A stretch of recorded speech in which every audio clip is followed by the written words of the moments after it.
Can cheaters stop cheating? Let me take you through my personal journey of leaving cheats behind and embracing real challenges. This is my story of how I went from using cheats in video games to playing legit. This is not just any other gaming channel.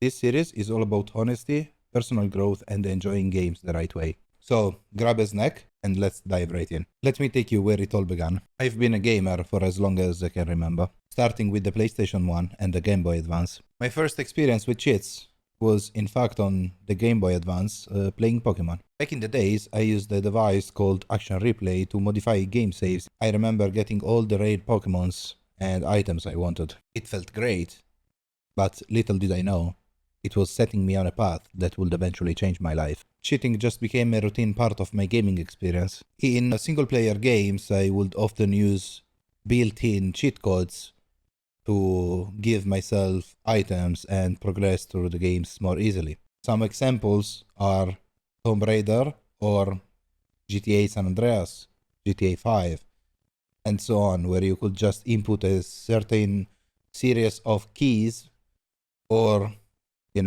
a certain method. Like in GTA, you will pull up the phone and dial a special number and it will give you items, skip levels, or give other perks to you. But as I grew older and new gaming platforms came out, my cheating methods changed. Fast forward to 2010, 2011, Modern Warfare 2 was at its prime, and I joined the Trickshot clan. I was in charge of getting the clan members' accounts leveled up and prestiged, so they could show off different cards and different skins in the game.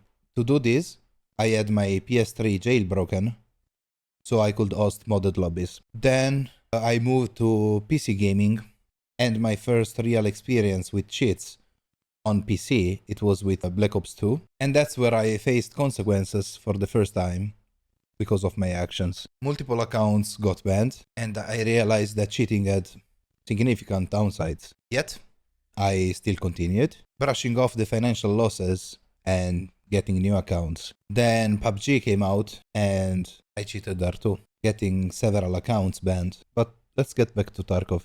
I started cheating in Tarkov after probably 3 weeks of getting the game. After browsing forums and reading customers' reviews, I picked up on a cheat.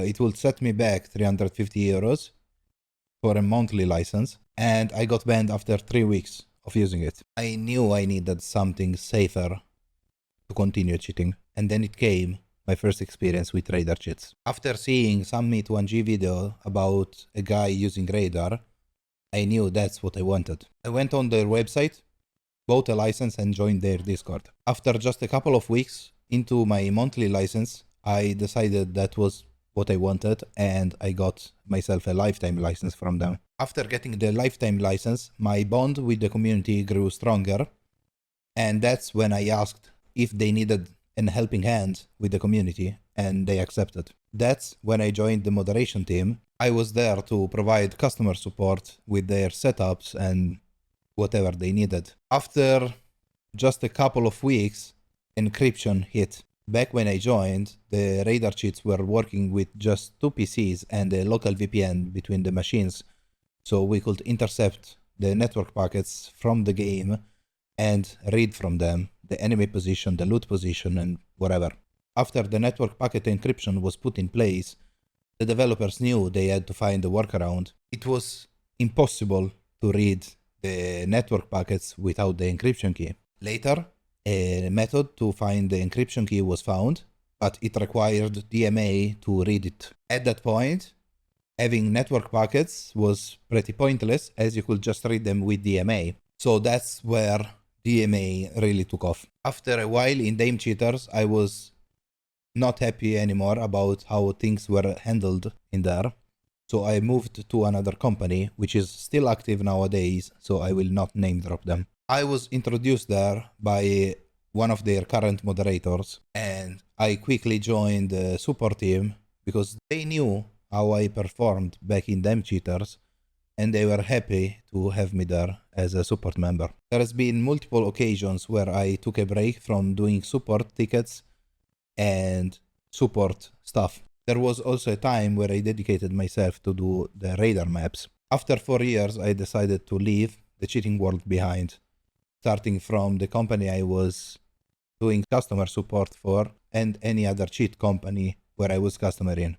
Over time, cheating started to take the fun out of games. My friends knew about me cheating and tolerated it for a while. But after a few wipes, I decided to play legit. Unfortunately, I couldn't stick to it and ended up cheating again. When I confessed to my friends that I cheated again, my friends felt betrayed and their interest in the game collapsed, leading to them leaving the wipe. This has not happened once, but twice. Their disappointment made me realize I needed to change. Their reactions made me realize how much I value their trust and relationship. They supported my decision to stop cheating and encouraged me to play legit. Without their support, I will not be able to make this change. To show my commitment, I decided to break my DMA cards and give one to my friend. This act symbolized my determination to change and regain their trust. After this decision, I also got coached from who I believe be the best player in Tarkov. He spent 3 hours with me, reviewing my raids and helping me identify areas for improvement. My first legit wipe is about to begin, and I'm excited to see how far I can go without cheating. This journey is about more than just gaming. It's about redemption, honesty, and enjoying the true challenges of Tarkov. My goal is to inspire others who are using cheats or thinking about it to stop and play games honestly. Cheaters should not be demonized. They need support to make the change. I want to create a safe place for cheaters to come out and start playing legit. I plan to document my progress with regular video updates, sharing both successes and failures. If you are using cheats or thinking about it, I hope my story inspires you to change. Let's enjoy the games in the right way together. If you have any question, please let me know in the comments down below and drop a follow to see my progress in Escape from Tarkov. Thank you for watching.